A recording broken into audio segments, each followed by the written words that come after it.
tecer algumas considerações, senhor presidente. Primeiramente, a posse do Tribunal Superior Eleitoral de dois novos ministros daquela Corte, os senhores ministros Luiz Felipe Salomão e o senhor ministro Geraldo Alckmin Nisser Marques Fernandes. Ministro Alckmin Fernandes. Ministro Alckmin Fernandes, rebaixou em Direito pela Universidade Federal de Pernambuco e pela Católica de Recife, foi jornalista, foi professor do Colégio Militar do Recife, era advogado da área criminal, professor de Direito Processual da Universidade Católica de Pernambuco, na qualidade de auxiliar de ensino, logo após os primeiros anos da sua diplomação em Direito, e a partir de 1988 se dedicou à magistratura como juiz de Direito do Estado de Pernambuco, onde exerceu várias funções como juiz naquele Estado nordestino. Dr. Alckmin Fernandes é um estudioso, homem da maior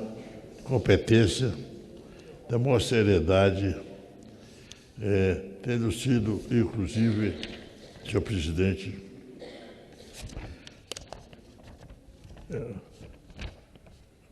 supervisor da Escola de Magistratura do Estado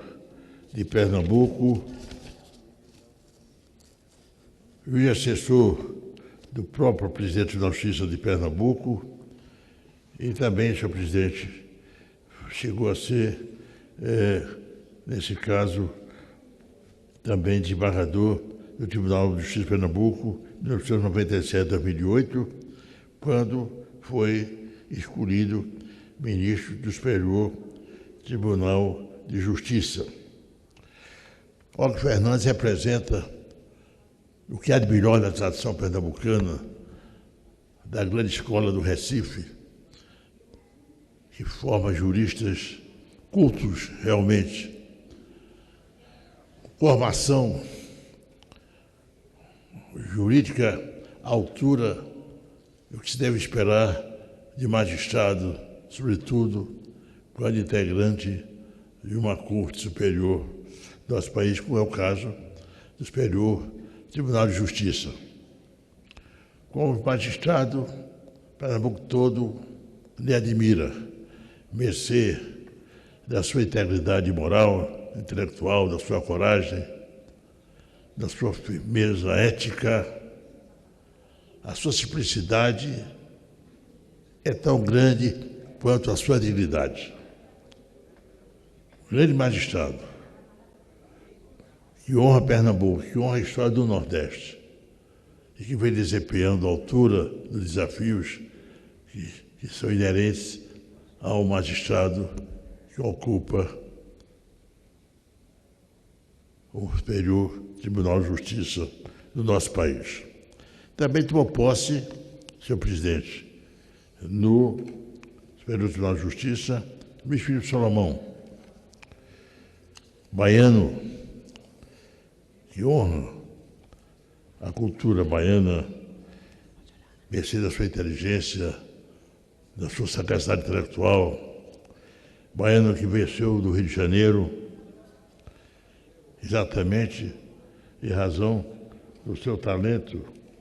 da sua cultura, ele que veio dos bancos da Faculdade de Direito da Universidade Federal da Bahia, onde fez também, foi para o Rio de Janeiro, aliás, senhor presidente, e lá venceu na vida, mercê do seu estudo, da sua dedicação à pesquisa, e diplomou-se no Rio de Janeiro, aliás,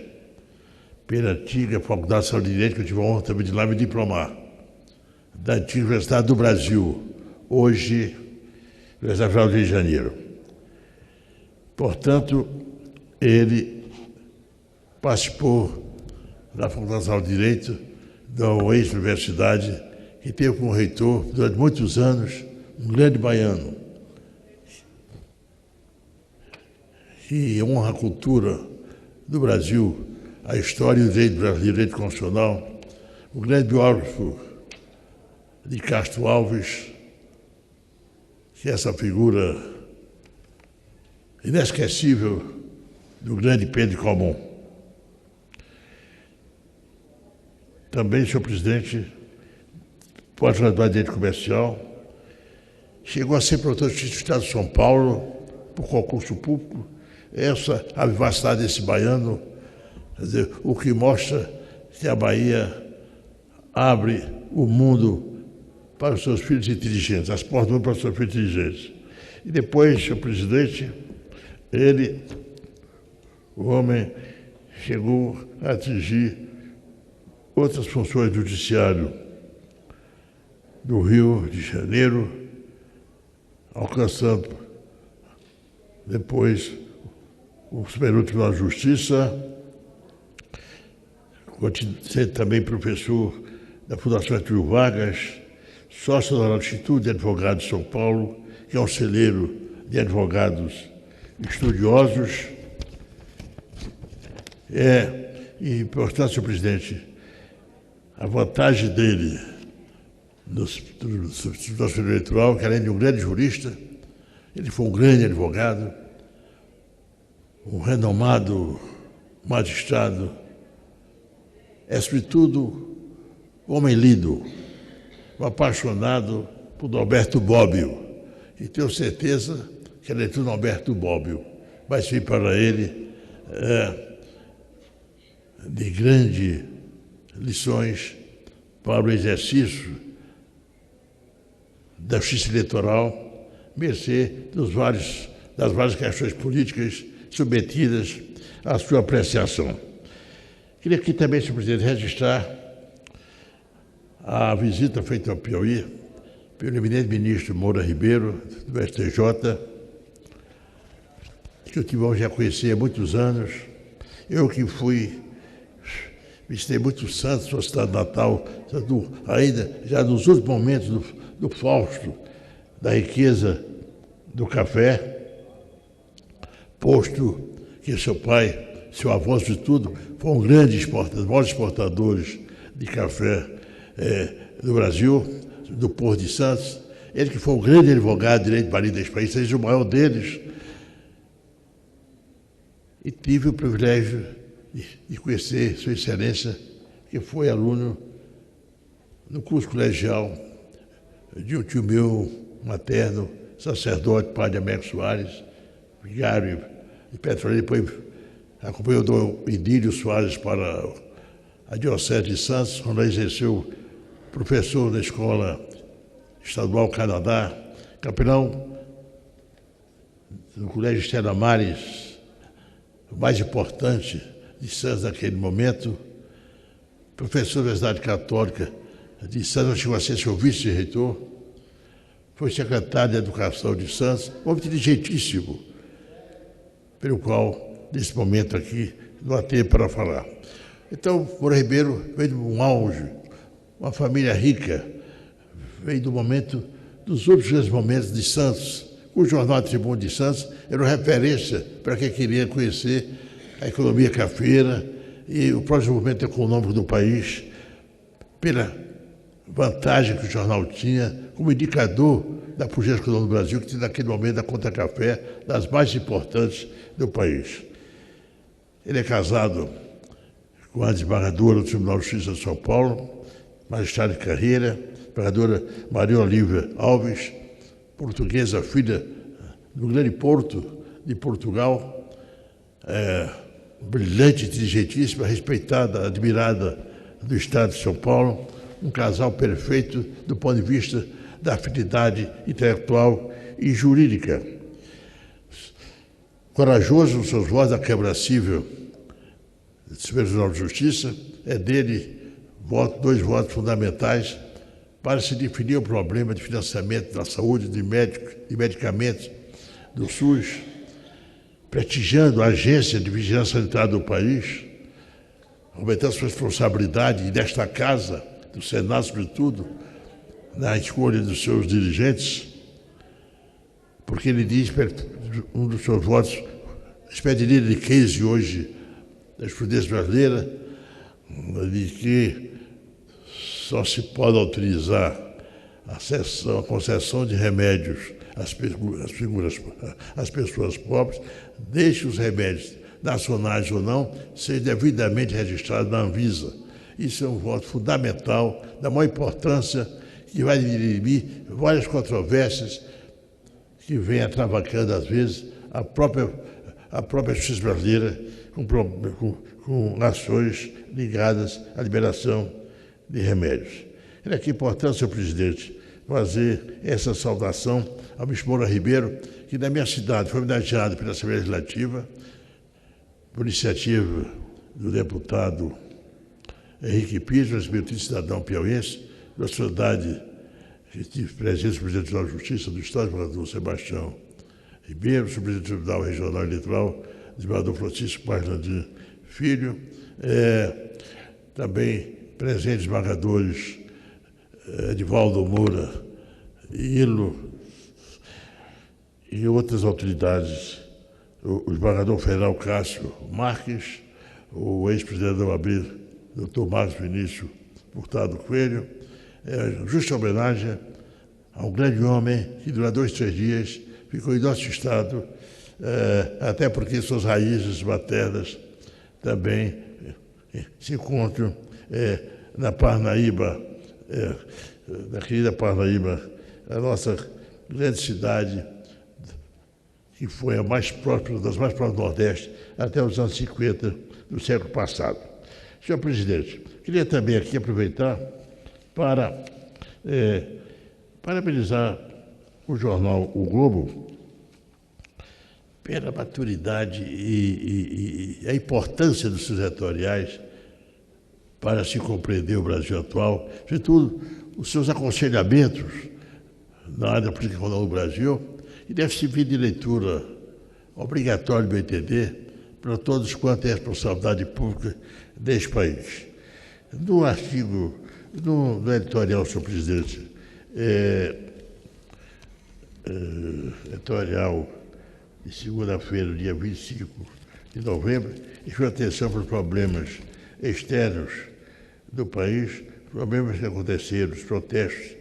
Chile e Bolívia, interferências devidas dos movimentos sociais daquele país. E agora, na terça-feira,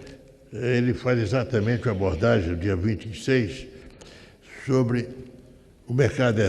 externo. Teve um recuo do governo da República, presidente Bolsonaro, a respeito das reformas anunciadas. Cita expressamente o editorial do dia anterior, do grande jornal britânico, que é uma espécie de uma bíblia do mundo econômico financeiro do mundo inteiro, o Financial Times, especializado em economia, preocupado em que o governo não continue avançando na agenda de reformas e, sobretudo, destacando a importância da reforma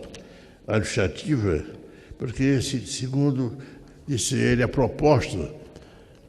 que foi elaborada pelo ministro Paulo Guerra é um dos mais ambiciosos programas de reformas executados no grupo de países emergentes. É fundamental, senhor presidente, essa expressão final do Financial Times, um jornal da mais alta responsabilidade internacional, em Londres, situado em Londres, e mostra exatamente o que realmente, a análise que eu faço dos movimentos acontecidos da América Espanhola, é porque a burocracia espanhola, se a nossa burocracia portuguesa, o caráter medieval, mas que o Brasil não seguiu rigorosamente, embora tenha profundos requisitos, sobretudo dos nossos diplomas legislativos e processuais, mas o Brasil, de qualquer maneira, avançou um pouco na direção. Dizia um velho amigo meu, um professor cubano residente no Brasil, de que, enquanto a América Espanhola ficou muito vinculada à mar da Espanha, o Brasil olhou mais para o Atlântico, em direção aos Estados Unidos, aos países da Europa. Então, a burocracia espanhola é a mais atrasada do mundo, a herança espanhola, a burocracia colonial espanhola. Exatamente, por ter feito uma reforma administrativa profunda, esse país vem sofrendo percalços da maior gravidade nesse momento, além de outras reformas que não foram realizadas no seu tempo oportuno. Veja bem exatamente o problema da Argentina, é que o presidente Macri hesitou no aprofundamento das reformas, preocupado com sua popularidade, e a resposta das urnas foi exatamente por essa hesitação. Ele aprofundou as reformas administrativas, as reformas previdenciárias, e sofreu os percalços agora das suas eleições. Então, é importante aprofundar as reformas. Paulo Guedes é uma figura privilegiada, seu raciocínio. Envolveu-se agora numa discussão que eu acho até equivocou-se um pouco. Ele não soube interpretar bem o que ele quis dizer, mas é um homem da mais alta respeitabilidade, apaixonado pela modernização do nosso país, do nosso movimento econômico, tem ideias fantásticas. É um rapaz, é um cidadão antenado com o mundo moderno, e agora mesmo a correspondente do Globo, a grande jornalista Paula de Orter, numa matéria especial para o Globo, do dia agora dia 25 de novembro, fala exatamente que o ministro da Economia, Paulo Guedes, nesta segunda-feira, evento do Banco Interamericano de Desenvolvimento, o BID, Washington, diz que o Brasil precisa de uma nova estrutura institucional para garantir a sustentabilidade fiscal de cada uma das entidades federativas. Segundo ele, o capítulo 1 deste novo framework se iria criar exatamente o Conselho Fiscal da República.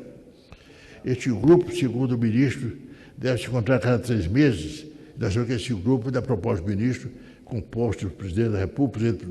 do Congresso Nacional, Câmara e Senado e Presidente do Tribunal Federal, esse grupo, segundo o ministro, deve se encontrar a cada 3 meses para monitorar as contas de todos os poderes das entidades federativas, União, Estados e municípios. O ministro também afirmou que é preciso criar uma ferramenta para processar o tal. Senhor presidente, infelizmente não se deu devido destaque essa entrevista, essa palestra de Paulo Guedes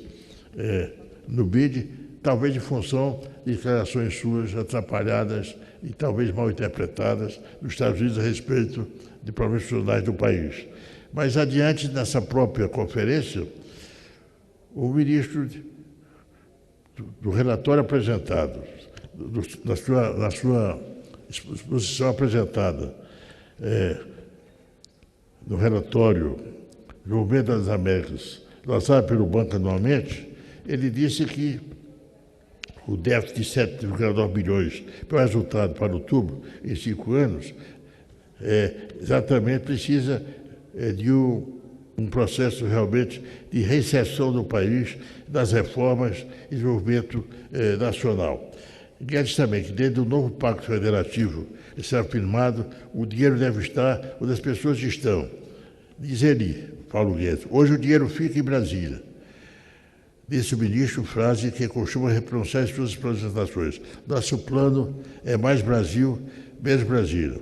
O ministro elentou ainda, como outros capítulos, para a construção desta nova estrutura, a descentralização dos recursos no futuro, o novo Pacto Federativo, a descentralização do orçamento e a reforma tributária. Também, senhor presidente, em Washington, na abertura de um seminário sobre com a presença de executivos do Brasil e Estados Unidos, 10 altos executivos do Brasil e 10 altos executivos americanos, para debater temas de interesse privado dos dois países. O presidente disse que, o ministro Paulo Guedes disse que está confiado que o Congresso vem ajudando, vem construindo a reforma junto. É importante esse ambiente muito construtivo feito pelo Congresso Nacional. Durante o encontro, foi anunciado que Brasil e Estados Unidos iniciaram a fase de testes de Global Entry, o programa de governo americano de entrada rápida de viajantes pré-aprovados considerados de baixo risco. Senhor presidente, eu acho, portanto, que a economia brasileira está bem entregue e que é importante o Congresso Nacional, independentemente de posições políticas, contra ou a favor do atual presidente da República, possamos ajudar a modernização do Brasil, da economia brasileira, fundamental para o crescimento econômico, para a geração de emprego, de renda, apoiando as medidas apresentadas pelo ministro Paulo Guedes. Muito obrigado, senhor presidente. Presidente, eu